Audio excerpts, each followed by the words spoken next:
அஸ்ஸலாமு அலைக்கும் நண்பர்களே, எல்லாரும் எப்படி இருக்கீங்க? Welcome back to Gramathazhagi channel.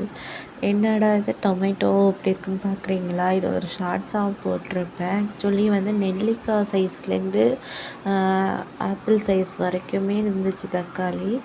நான் மீடியம்ஸ்லேருந்து லாஸ்ட்டு சைஸில் இந்த நெல்லிக்காய் சின்ன நெல்லிக்காய் சைஸ் வரைக்கும் உள்ளதை ஒன்று ஒன்றா அடுக்கி அதை ஷார்ட்ஸ் ட்ரெண்டிங் சாங்கோட சேர்த்து போட்டிருந்தேன். அதை பார்க்காதவங்க பாருங்கள். அப்புறம் வந்து கிச்சன் வந்து வெளியே தானே இருந்துச்சு, சமைச்சிட்ருந்தோம். இப்போ வந்து கிச்சனுக்கே ஷிஃப்ட் பண்ணிட்டோம், எப்போவுமே இருக்கிற இடத்துக்கு. இன்றைக்கி ஃப்ரைடேங்கிறனால வந்து சிக்கன் எடுத்து சமைச்சோம். நான் தான் இன்றைக்கி ரெடி பண்ணேன் ஃபுல்லாகவே. ஒரு பக்கம் அடுப்பில் ஒரு பக்கம் வந்து ரைஸ்க்கு வந்து ரெடி பண்ணிகிட்ருந்தேன். இன்னொன்று வந்து சிக்கன் செய்கிறதுக்கு வந்து குழம்பு தான் வைக்க போகிறேன், ஃப்ரைலாம் கிடையாது. 3 தக்காளி ஒரே ஒரு ஆனியன் வச்சு தான் ரெடி பண்ண போகிறேன். ஆக்சுவலி இதில் வந்து சிக்கன் குழம்புக்கு மெயினாக கொத்தமல்லி தூள் போடுவாங்க. அப்படி போட்டால் தான் வந்து குழம்பு வந்து கொஞ்சம் திக்னஸாக கிடைக்கும். அதுக்கு பதிலாக நாங்கள் தேங்காய் அரைச்சி ஊற்றிட்டேன். வாங்க இப்போ வீடியோக்குள்ளார போகலாம்.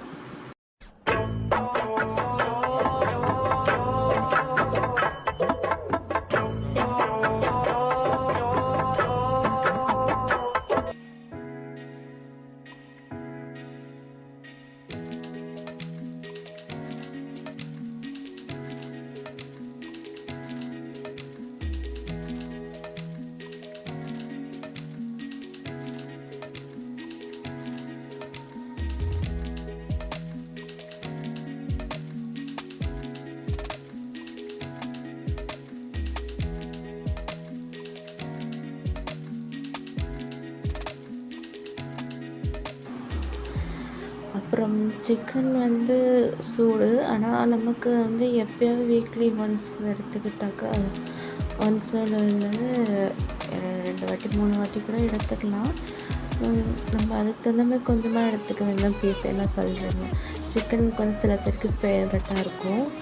என்னோடய ஃபேவரெட் வந்து மட்டன் தான். மட்டனும் பீஃபும் தான் எனக்கு ரொம்ப பிடிக்கும். ஃபிஷ் வந்து நான் இப்போ தான் வந்து லைக் பண்ணி சாப்பிட்றேன். சின்ன பிள்ளையிலேருந்து நான் ஃபிஷ் குழம்புனாலே தூரம் ஓட்டிடுவேன், எனக்கு பிடிக்காது. ஆனால் இப்போ வந்து அதெல்லாம் லைக் பண்ணி சாப்பிட்டுட்ருக்கேன்.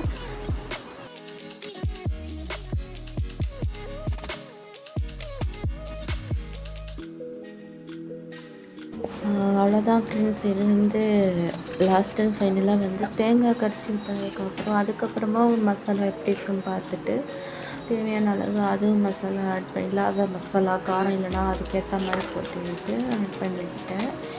இதெல்லாம் லாஸ்ட் அண்ட் ஃபைனல் இது. அப்புறம் வந்து எங்கள் ஸ்ட்ரீட்டுக்கு வந்து குதிரை வந்துச்சு திடீர்னு. சரிங்களா, அதை நான் தொட்டு பார்த்ததே கிடையாது என் வாழ்க்கையில். இப்போ தான் ஃபஸ்ட் டைம் நான் அதை தொட்டு பார்க்குறேன். இதுதான் வந்து நான் சொன்ன மத்தக்குடி. ஃபுல்லாக சுற்றிலுமே விவசாயம் தான் நடக்கும். ஆடுதுறை எல்லாருச்சுன்னு சொன்னாலே எல்லாருக்குமே தெரியும். இன்றைக்கி ஃப்ரைடே எங்களுக்கு வந்து சிம்பிளாக தான் போச்சு.